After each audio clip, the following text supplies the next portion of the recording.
Hello students, आज हम बात करने जा रहे हैं डेट शीट की, जो कि सीबीएसई बोर्ड की 12th क्लास साइंस की है।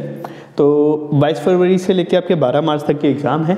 तो सबसे पहले आपका इंग्लिश का एग्ज़ाम है। तो इंग्लिश के एग्ज़ाम में मेरे एक्सपीरियंस के अकॉर्डिंगली क्या रहता है कि थोड़ा लेंथी आता है। तो इसके एग्ज़ाम के लिए आपको क्या करना है, ज़्यादा से ज़्यादा प्रीवियस ईयर के पेपर सॉल्व करने। अब बात करते हैं केमिस्ट्री का। केमिस्ट्री का है ना, लेंथी तो नहीं होता है पर कॉन्सेप्चुअल बेस्ड होता है। तो आपको क्या करना है, अगर आपने मान लेते हैं कि केमिस्ट्री में कोई चैप्टर आपको टफ लगता है, मान लेते हैं आपके 10 चैप्टर आ रहे हैं और आपने 8 अच्छे से कर लिया, 2 टफ लग रहे हैं तो आप 2 छोड़ के जा रहे हो, तो ऐसा बिल्कुल मत करना। उनको भी रीड कर लेना या फिर कोई वीडियो देख लेना 30 मिनट की क्विक रिवीजन टाइप की। तो उसमें क्या है ना, थोड़ा सा भी मिलता जुलता है लिख के आ जाना, ठीक है।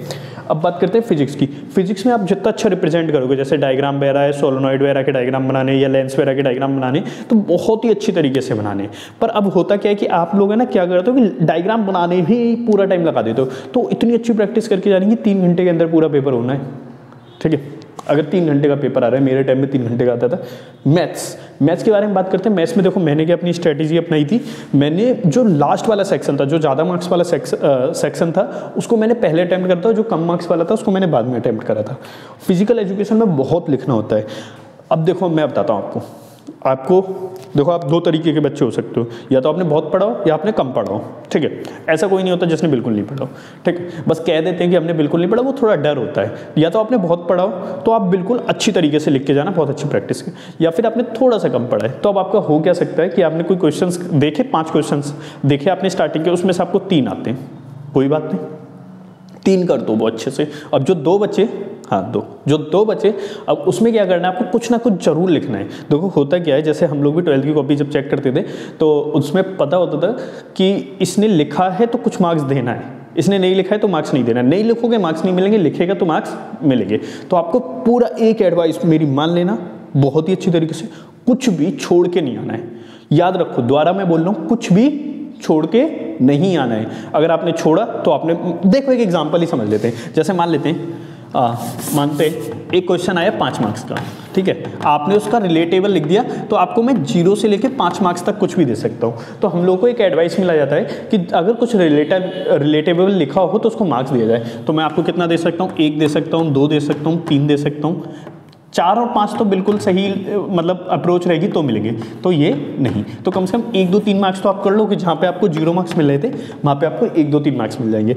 तो इंग्लिश में क्या होता है, आपका छूटने का ज़्यादा डर रहेगा, तो पहले वो करना है जो आता हो। सेम चीज़ केमिस्ट्री में आपको सारी चीज़ें करनी है, कॉन्सेप्ट वगैरह सब लिखने। बहुत से लोग इतने महान होते हैं, कहते हैं कि नहीं आता तो कुछ नहीं लिखना, टाइम वेस्ट करना है। वो टाइम वेस्ट नहीं होता है, आपको मार्क्स मिलने के चांसेस होते हैं।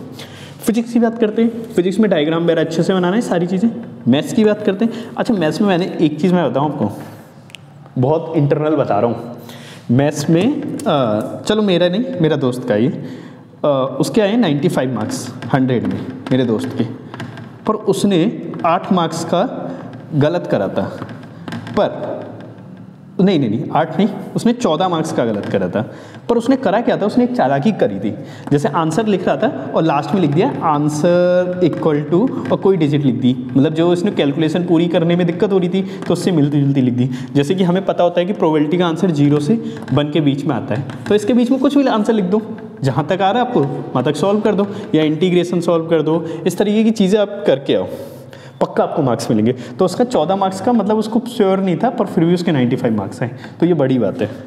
फिजिकल एजुकेशन, अरे फिजिकल एजुकेशन में कुछ पढ़ना नहीं होता है, 2 दिन पहले भी पढ़ लेना। आपको कितने दिन मिल रहे हैं, 9, 10, 11, हाँ, इसके बाद भी पढ़ लोगे, इतने अच्छे मार्क्स आएंगे। मेरे टाइम पे पता क्या आया था, स्पोर्ट्स के बारे में आया था, कुछ लीग के बारे में आया था, रनिंग और वॉकिंग का डिस्टेंस आया, मतलब डिफरेंस आया था कि रनिंग और वॉकिंग में क्या डिफरेंस होता है। तो ये सब बना के लिखना होता है। पर आपने 3 घंटे में पूरा नहीं बना पाओगे तो आपको क्या, पढ़ के जरूर जाना, ठीक है। तो आप बहुत अच्छे मार्क्स लाओगे। मेरी एक बात रखना, लिखना जरूर है, जरूर लिखना है। मतलब सोचो यार, अगर आप भी एग्जामिनर होते हैं तो आपको अगर कुछ लिखा हुआ दिख रहा है तो आप मार्क्स दे दोगे ना। और वो इतनी जल्दी कॉपी चेक कर दें, कई बार सही, कई बार गलत को भी सही कर देते हैं, ठीक है। इतना आगे, और सही को तो सही करते हैं क्योंकि उनके पास आंसर्स लिस्ट होती है, और वो ऐसा नहीं पूरा नहीं कट करते हैं, ठीक है। तो लिख के आना, क्योंकि उनके पास भी एक होता है कि अच्छे से ज़्यादा बच्चों को पास करें, वो भी नहीं चाहते फेल करें, पर शर्त आप लिख के हो। तो आपको क्या करना है, लिख के आना है। क्यों, आपने जितना भी पढ़ा हो, आपने पूरे साल पढ़ा हो या 6 महीने पढ़ा हो, 3 महीने पढ़ा हो, वो कोई मायने नहीं रखता अगर जब तक कॉपी भर के नहीं आओगे, ठीक है। अब दूसरी बात और डिस्कस कर लेते हैं। बच्चों को लगता है डर, तो उस डर को क्या होता है, जब मैं पढ़ता था 12th में, तो हमारी क्लास में, मेरी कोचिंग में एक लड़की आती थी, उसने डर के मारे एग्जाम ही नहीं दिए, और उसके घर वाले भी अच्छे थे, इतने एग्जाम नहीं देने दिए। तो डरना नहीं है, बिल्कुल एकदम मस्त तरीके से जाना है, चिल माहौल में जाना है, चीटिंग के भरोसे बिल्कुल नहीं जाना है। आप लोग सोचना भी मत चीटिंग के लिए, क्योंकि बेकार नहीं होती, और इतना ईजी पेपर आता है कि मार्क्स, मतलब अच्छे मार्क्स आ जाते हैं, पास हो